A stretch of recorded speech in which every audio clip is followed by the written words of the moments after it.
Assalamualaikum warahmatullahi wabarakatuh.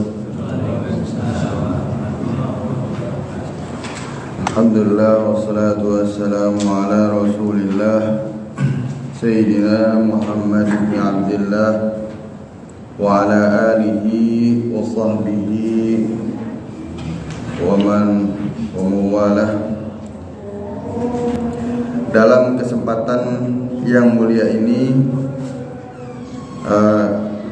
Al-Fakir akan meneruskan pembahasan tentang sirah nabawiyah, di mana di kesempatan yang lalu kita membahas tentang perang Tabuk, kronologinya, kemudian apa yang terjadi di perang Tabuk. Di kesempatan kali ini Al-Fakir ingin mengklasifikasi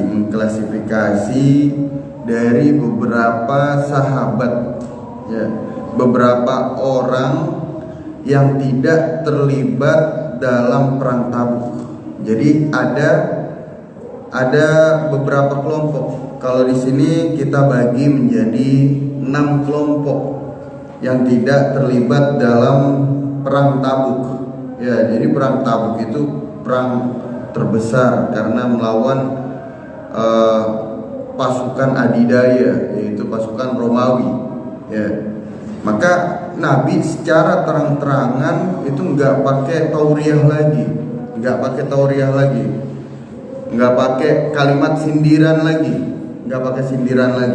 Nabi terang-terangan mengajak seluruh sahabat yang mampu untuk ikut meluangkan waktunya untuk terlibat perang. Ya, bukan hanya itu, tapi ada istilah lelang surga. Ya, mohon maaf, lelang surga, yaitu karena kebutuhan untuk akomodasi atau untuk biaya perang, maka Nabi secara langsung ngomong ke para sahabat, ya, siapa yang mau sedekah, siapa yang mau mengeluarkan hartanya, jihad bukan hanya dengan diri, bukan hanya dengan jiwa, tapi jihad juga dengan harta. Maka para sahabat banyak sekali yang nyumbang. Ya, bahkan Sayyidina Abu Bakar menyerahkan semua hartanya untuk jihad fisabilillah, ya, di perang Tabuk ini.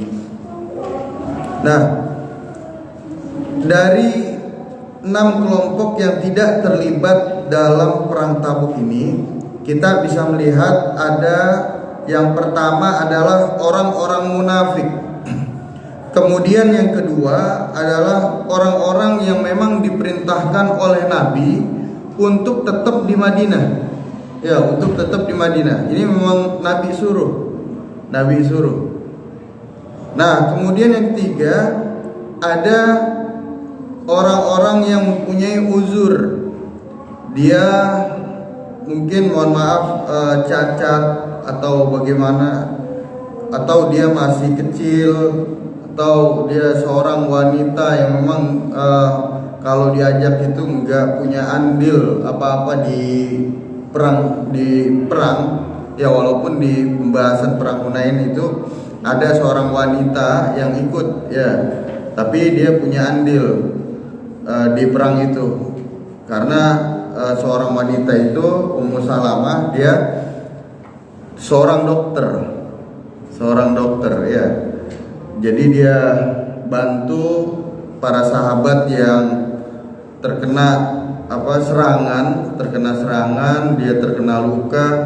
Nah, itu dibantu oleh Ummu Salamah. Nah, kemudian ada lagi kelompok yang keempat, itu adalah orang-orang miskin. Kemudian kelompok yang kelima itu orang-orang yang memang bukan ahli perang.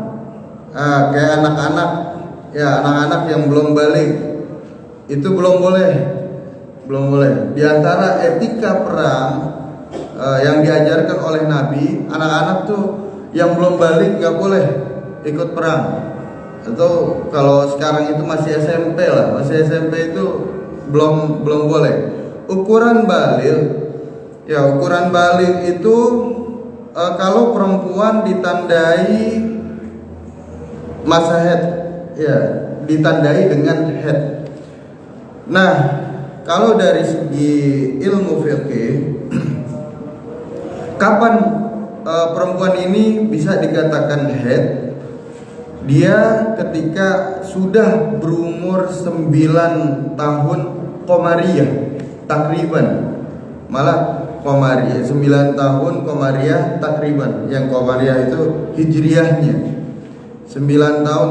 Perempuan yang sudah berumur 9 tahun, ya bahkan dihitung takriban itu kurang dari 16 hari. 9 tahun kurang dari 16 hari. Kalau dia sudah menemui tanda-tanda baligh, yaitu keluar haid, nah maka perempuan ini sudah dikatakan baligh, ya sudah terkena kewajiban dia. Kalau laki-laki itu dengan ihtilam, tandanya itu ihtilam itu mimpi basah, ya. Nah kalau tanda-tanda ini sampai umur 15 tahun tetap nggak ada, misalnya perempuan udah lewat 15 tahun, udah 16 tahun dia masih belum haid, gimana? Apakah terhitung belum balik? Terus laki-laki udah lewat 15 tahun, dia udah usia 16 tahun, belum mimpi basah misalnya. Apakah laki-laki ini udah kehitung balik atau belum? Maka dari segi fikih itu baik laki maupun perempuan yang belum menemukan tanda-tanda baligh, kalau dia sudah menginjak umurnya itu 15 tahun, maka sudah terhitung baligh karena faktor usia, bukan lagi karena tanda, ya tanda-tanda baligh. Nah di sini kelompok yang kelima, anak-anak yang belum balik itu belum boleh ikut perang, ya. Makanya dia tidak terlibat perang di sini. Kemudian wanita, kakek-kakek yang sudah tua renta, itu pun mereka terhitung bukan seorang yang ahli perang, ya, bukan ahli perang. Khawatir, mohon maaf, ketika perang berlangsung, orang-orang atau pasukan muslim itu bukan fokus untuk perang, tapi fokus untuk perhatiin ini anak yang belum balik atau wanita-wanita yang memang bukan ahli perang, atau kakek-kakek tua renta yang udah nggak mampu lagi untuk perang, gitu. Makanya kata Nabi, ini termasuk uzur juga. Kemudian yang terakhir, ini pembahasan terakhir ini pembahasan yang saya kira cukup masyhur. Kenapa? Karena pembahasan yang terakhir ini, orang yang tidak ikut perang atau tidak terlibat perang ini, dia ini bukan seorang yang munafik. Dia hanya tidak ikut perintah Nabi. Ya, dia bukan munafik tapi maksiat pada baginda Nabi karena tidak mengikuti perintah Nabi langsung. Ya, padahal dalam hatinya pengen ikut perang.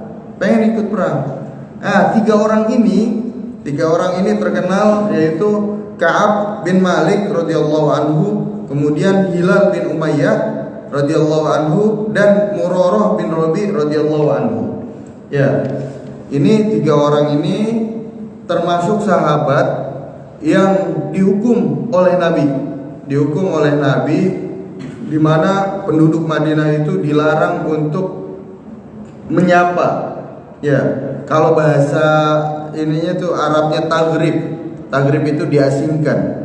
Jadi walaupun ada di situ, tetap orang-orang Muslim yang ada di Madinah itu nggak boleh nyapa, nggak boleh negor, nggak boleh ngobrol, bahkan istrinya sendiri itu nggak boleh. Ya, nggak boleh negor, nggak boleh ngobrol, bahkan nggak boleh, mohon maaf, berhubungan intim. Ya, itu selama 50 hari ditegur sama Nabi. Nah, di pertemuan yang lalu saya katakan bahwa ada orang-orang munafik yang dia ketika izin ke Rasulullah untuk tidak ikut perang, tapi Rasulullah mengizinkan dengan mudahnya, ya silahkan. Dan bahkan di antara mereka ada yang nggak izin sama Rasulullah, tapi Rasulullah nggak apa-apain, ya. Makanya ada hadis yang menyebutkan idza habballahu 'abdan ibtalah. Kalau Allah Subhanahu wa taala mencintai seorang hamba, maka Allah akan menguji hamba tersebut. Cobaan yang didapat oleh tiga orang yang dari kelompok terakhir ini, itu merupakan ujian dari Allah Subhanahu wa taala, dan itu merupakan bukti cinta Allah kepada tiga orang tersebut. Jadi ditegur sama Allah. Ya, kita kalau masih sayang sama anak itu biasanya masih negur. Tapi kalau bahasa Betawi itu mengkeret dah istilahnya, udahlah, bodo apa, dibilangin kagak pernah ngerti, biarin aja. Nah, kalau udah dibiarin tuh ngeri. Biasanya kalau udah dibiarin, didiemin, udah ngeri. Nah, begitupun kondisi ketika orang-orang munafik itu nggak ikut perang, itu didiemin. Justru banyak toleransi buat orang-orang munafik, udah didiemin. Tapi justru orang yang beriman itu malah diberi hukuman taghrib. Ya, taghrib itu diasingkan selama 50 hari. Ya, 50 hari. 50 hari itu nggak boleh diajak ngobrol, nggak boleh diajak bercanda, nggak boleh diajak, bahkan istrinya sendiri nggak boleh berhubungan intim dengan mereka. Oke, untuk kelompok yang pertama yaitu orang-orang munafik.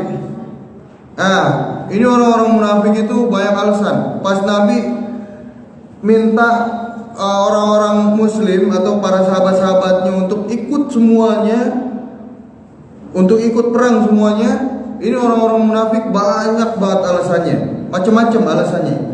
Ada satu orang namanya Al-Jid bin Qais. Ya, ini termasuk seorang yang menjadikan asbabun nuzul turunnya surat At-Taubah ayat 49, di mana Al-Jid bin Qais ini bilang ke Nabi itu di Romawi, ya, di Romawi itu orang-orangnya cakep-cakep, Bani Asfar namanya. Ya, Bani Asfar itu yang rambutnya pirang-pirang, mohon maaf ya, rambutnya pirang-pirang, perempuannya cakep-cakep di sono. Kalau seandainya saya ikut ke sono, ini Al-Jid bin Qais sendiri ngomong, kalau seandainya saya ikut ke sono, saya bisa tergoda sama itu perempuan.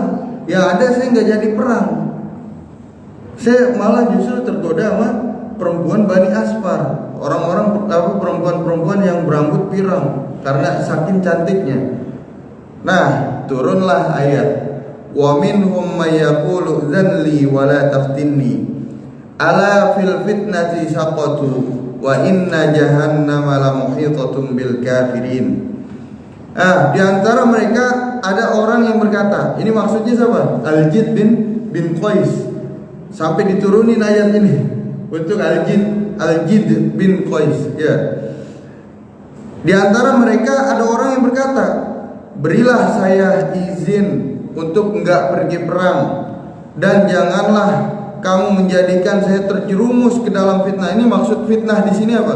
Fitnah di sini jadi ngelihat perempuan gampang tergoda. Ya, ngelihat perempuan gampang tergoda. Makanya di bahasa-bahasa fikih itu banyak kalimat-kalimat fitnah. Fitnah itu bukan berarti membicarakan orang lain yang tidak sesuai dengan fakta. Kemarin saya sudah sebutkan istilah bahwa ketika kita membicarakan orang lain tidak sesuai dengan fakta, itu disebut dalam bahasa Quran itu buhtan. Ya, buhtan. Kalau ghibah membicarakan orang lain yang sesuai dengan fakta. Sesuai dengan fakta. Nah, ada arti lain dari fitnah, biar istilahnya ketika kita membaca fikih atau istilah-istilah yang lain itu, bahwa fitnah itu bukan identik dengan hal yang seperti itu. Tapi fitnah ini adalah hal-hal yang bisa membahayakan diri kita. Ya, bisa membahayakan keimanan kita. Seperti perempuan misalnya, mohon maaf, buka aurat, ditanya, kenapa buka aurat? Panas. Nah, nanti ada jawabannya di sini. Qul naru jahannam asyaddu harra. Bilang kalau neraka jahanam itu lebih panas, ya, dibanding ketika kita buka aurat kemudian kena panas langsung. Nah, qul naru jahannam asyaddu harra. Nah, ini Al-Jid bin Qais ini alasannya begitu, sehingga kata Nabi, udah biarin dah. Orang-orang munafik itu dikasih toleransi tinggi sama Nabi, udah biarin, nggak usah ikut perang. Ya. Kemudian ada lagi orang-orang munafik, dia udah nggak ikut perang, dia provokasi ke orang-orang yang sahabat-sahabat yang pengen ikut perang. Dia gembosin, bahasanya itu digembosin, ya, digembosin. Jadi sahabat yang nggak ikut, yang pengen ikut perang itu diprovokasi, dipanas-panasin. Ente ngapain perang? Nanti kita jualan nih jauh sekitar 700 km kita jalan. Tabuk itu jauh dari Madinah, 700 km tuh kita jalan. 18 orang itu cuma dapat satu onta. Ya, jadi satu onta itu untuk 18 orang. Nah, sisanya kalau ada onta yang lainnya misalnya, itu kadang di pertengahan jalan di sembelih, dagingnya dimakan, terus yang ada di pundak onta itu buat minum, buat bekal dia minum. Ya, itu Allah Maha Kuasa. Makanya di surat Al-Ghasyiyah, afala yanzuruna ilal ibili kaifa khuliqat. Apakah mereka tidak merenungkan bagaimana Allah itu menciptakan onta? Ya, onta itu tahan berhari-hari enggak minum karena punya ini simpenan air di pundaknya, dan simpenan air itu masih utuh. Kalau misalnya ada yang mau minum dari situ, sembelih dan bagian ininya, pundaknya itu bisa diambil airnya dari situ, bisa buat diminum. Itu luar biasa. Makanya sahabat banyak melakukan itu di pertengahan jalan ingin ke Tabuk. Ini orang-orang munafik gembosin, jauh, nanti di pertengahan jalan kehabisan bekal, kita meninggal duluan. Sebelum nyampe, sebelum perang kita meninggal duluan. Udah nggak usah ikut. Nah, akhirnya turunlah ayat, ya, At-Taubah, masih At-Taubah.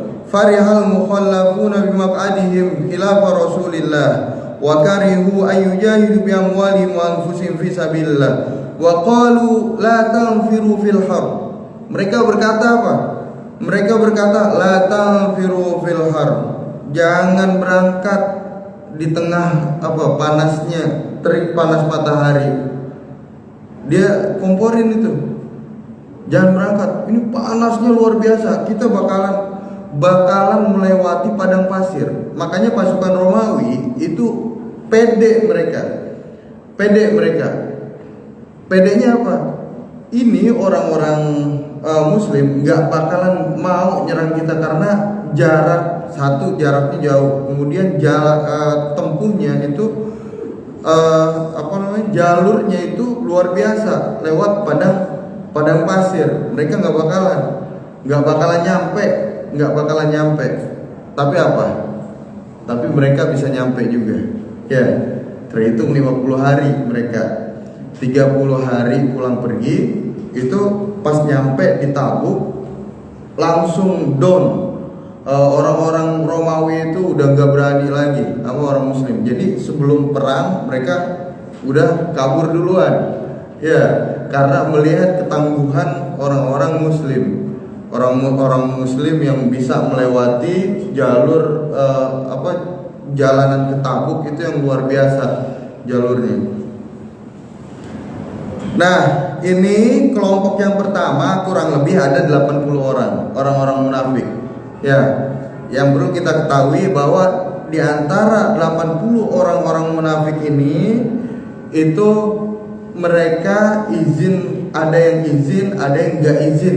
Ya, ada yang enggak izin ke Rasulullah, tapi Rasulullah biarin. Yang dihukum sama Rasulullah setelah perang itu cuma 3 orang. 3 orang.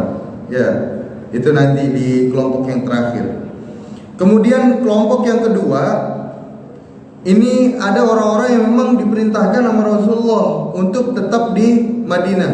Ya, yang pertama adalah Muhammad bin Maslamah. Muhammad bin Maslamah itu ditugasin sama Rasulullah untuk wanti-wanti, takut ada serangan dari Romawi yang enggak kita duga. Nanti pasukan lagi berangkat ke Tabuk, tahu-tahu ada pasukan Romawi yang menyelinap.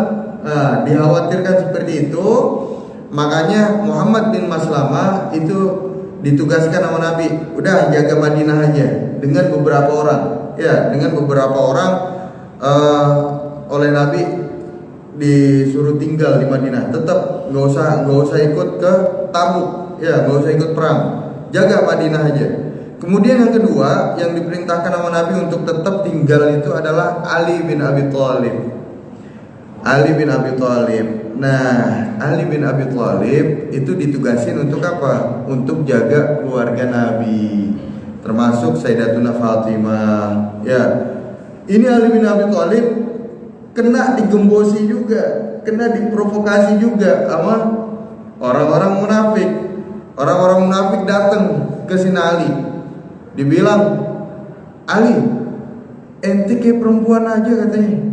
Ente kayak perempuan aja. Ente kan bukan termasuk orang-orang yang uzur, bukan termasuk orang-orang yang bukan ahli perang.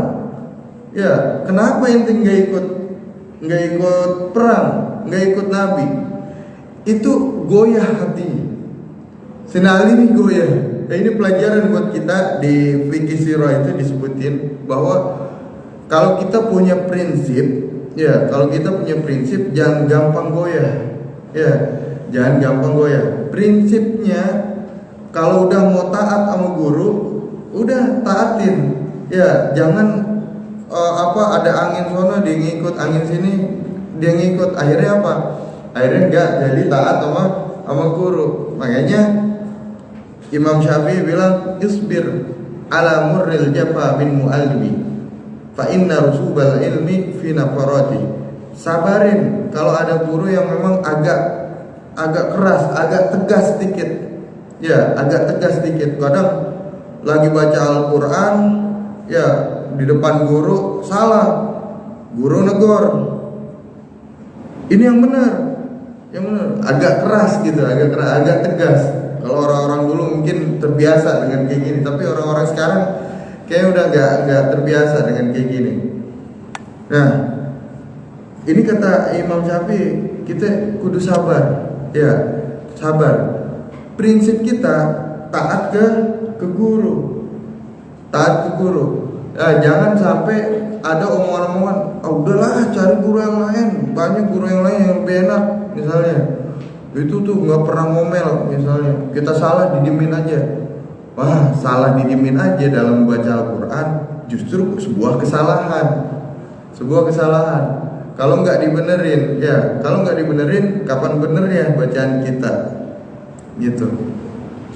Nah, ini Imam Sayyidina Ali ini dia istilahnya kena omongan orang-orang munafik yang bilang, ente kenapa nggak ikut? Akhirnya ngadep ke Rasulullah. Pas ngadep ke Rasulullah, dia bilang, Rasulullah, kenapa saya nggak ikut? Rasulullah di depan para sahabatnya langsung bilang, qala Nabi sallallahu alaihi wasallam li Aliin, amma tarda an takuna minni bimanzilati Harun bin Musa? ini Nabi langsung ngomong di depan para sahabat yang lain. Emang ente nggak mau?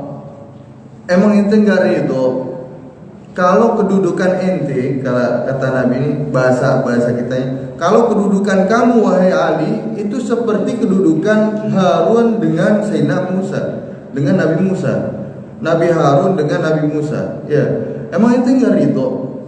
Kayak gitu. Artinya apa?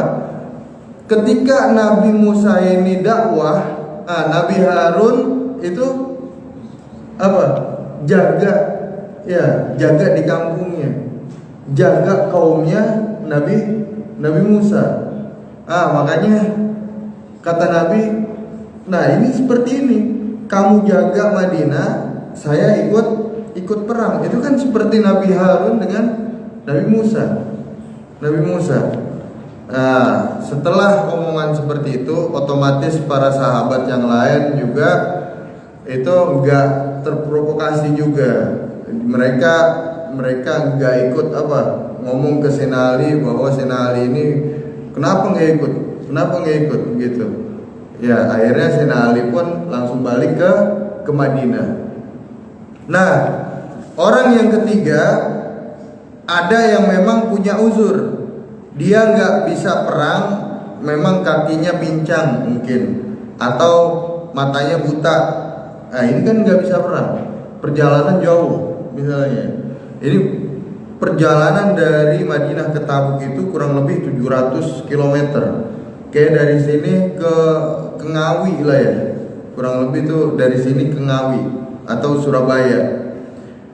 Nah itu karena jauh seperti itu, makanya orang-orang yang cacat, mohon maaf, itu mereka nggak diberikutkan, nggak ikut, diizini nama Nabi untuk nggak ikut perang, ya, diizini nama Nabi.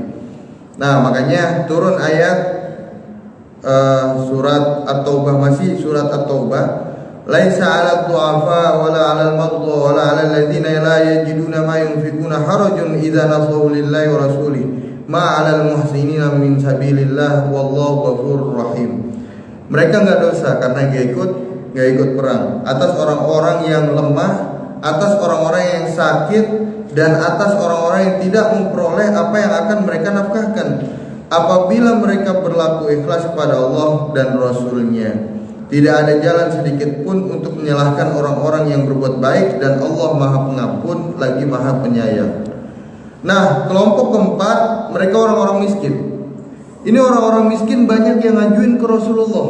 Ya, banyak yang ngajuin ke Rasulullah. Rasulullah, kita ikut deh. Ya, ini yang terkenal orang-orang miskin itu ada kurang lebih 7 orang. 7 orang mereka mengajukan diri kepada Rasulullah. Ya, kepada Rasulullah untuk ikut, tapi kata Rasulullah, aduh jangan dulu ya, ini kita orang banyak. Karena para sahabat itu alhamdulillah ketika Rasulullah nyuruh mereka untuk ikut perang, respon mereka sangat luar biasa.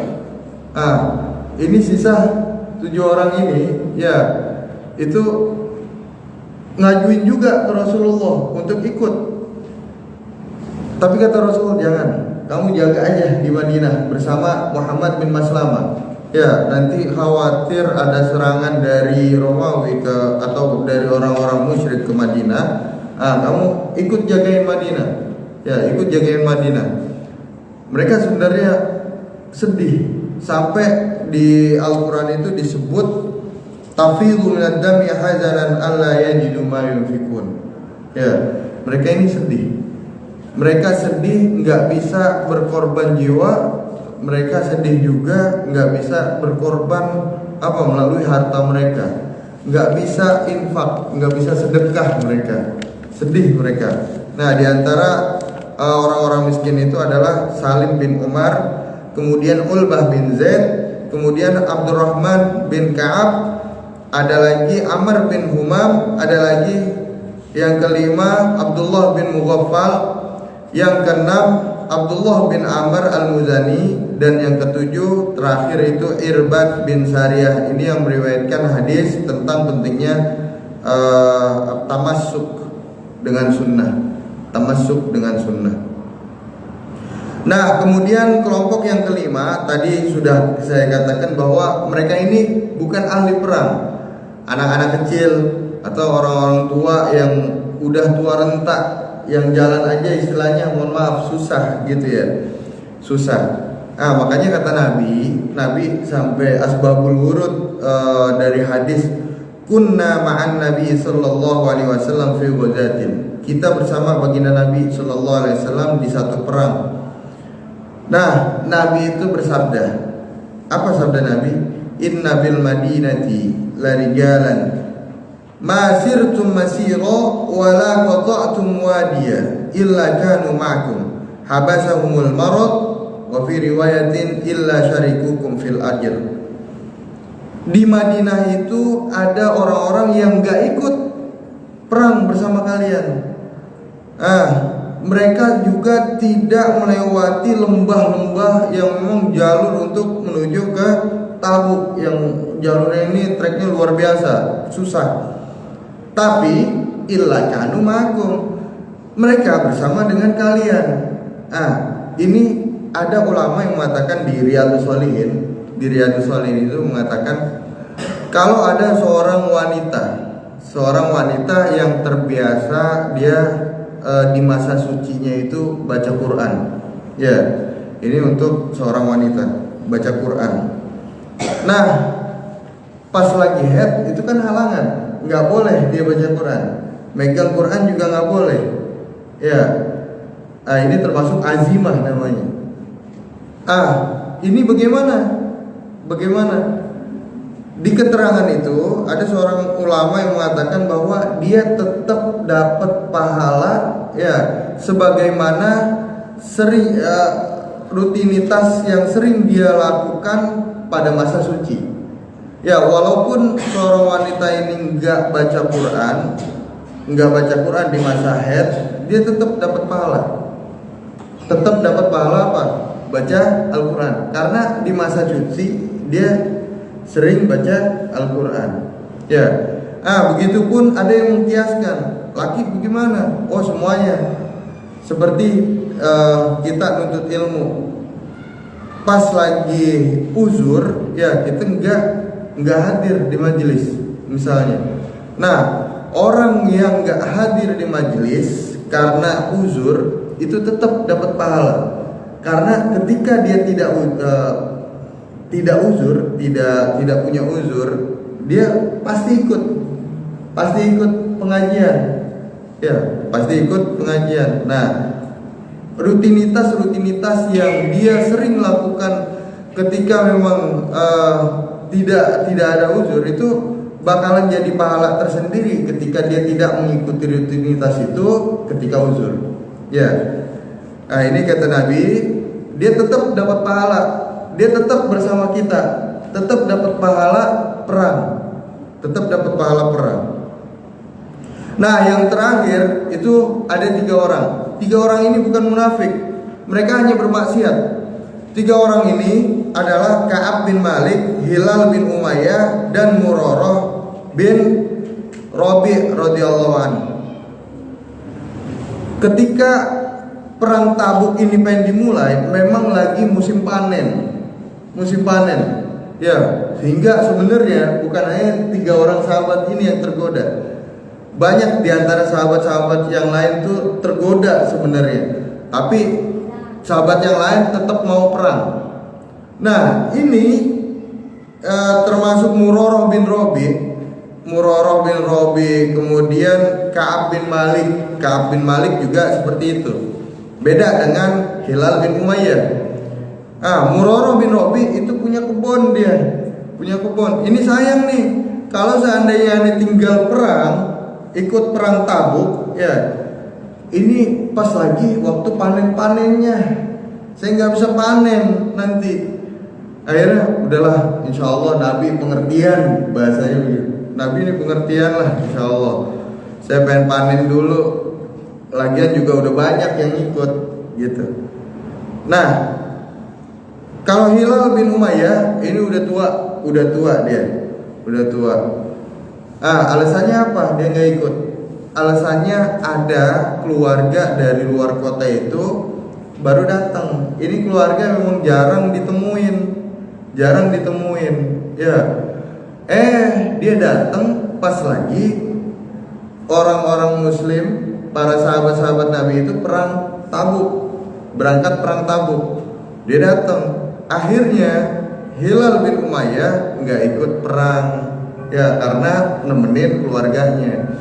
Nah, Ka'ab bin Malik, kalau Ka'ab bin Malik apa alasannya? Dia punya 2 onta. Ya, 2 onta ini sayang lah istilahnya, sayang dia untuk ngelepas atau apa, nggak dirawat gitu, nggak dirawat.